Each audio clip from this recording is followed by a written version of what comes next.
Poem number 2 of the 100 Poems of Chanoyu. When learning, observe. To speak of right and wrong in a place of learning, how foolish, how foolish. 習いつつ見てこそ習え。習わずによしよし言うは愚かなりけり。This poem underscores learning by observation and warns against fundamentalism. Observational learning is a Confucian ideal, and an aversion to absolutes smells of Zen. Observational learning pervaded Japanese society during the formative years of Chanoyu and still influences how Chanoyu is taught today. At practice, a learner is expected to imitate and remember procedures, techniques and behaviours with minimal explanation. Traditionally, note-taking is taboo, and needless to say, so is taking photos and videos with your phone. Chanoyu prioritises embodying tea procedures ahead of their conceptual understanding.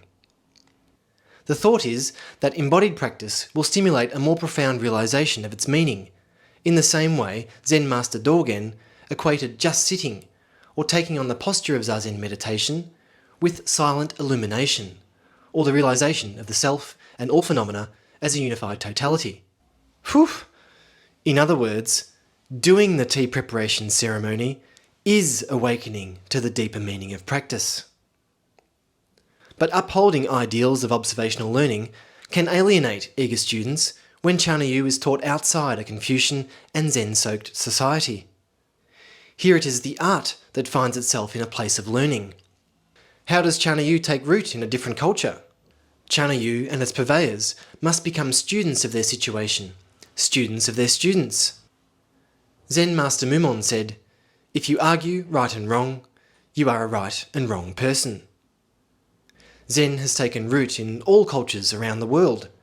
Tea, as the physical expression of Zen mind, has no excuse.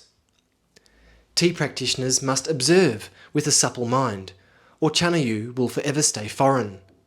A wise Japanese saying says, "To teach is to be taught." Practitioners of Chanoyu must observe their art's affinity with other cultures. In doing so, they will reconfirm the universal aspect of Chanoyu's aesthetic and moral core: harmony, respect, purity, and tranquility. The spread of Chanoyu in different cultures rests on a teacher's skill in conveying these universal principles, not a student's receptivity. Purveyors of the art should refrain from talking about right and wrong regarding things like wearing kimono, adjusting the order of a tea gathering, ingredients for kaiseki tea cuisine, using local charcoal, and even using mate powder instead of matcha. All these things are secondary to the essential heart of Chanoyu. What goes into creating tranquility externally in the tea room and internally in the tea practitioner? Some factors are light, flowers, the flowing form of the temai, the sounds of the elements, the fragrance of incense, and respect between host and guest. All these help to create an ambience of tranquility, a sense of the inexhaustible suchness of all phenomena. We can use innumerable gestures and tools to evoke Chanoyu's moral and aesthetic beauty, but they will vary in different cultural environments, with people of diverse backgrounds. In whatever context, we should always remind ourselves that the pursuit of harmony, respect, purity, and their ultimate end, tranquility, is at the core of Chanoyu.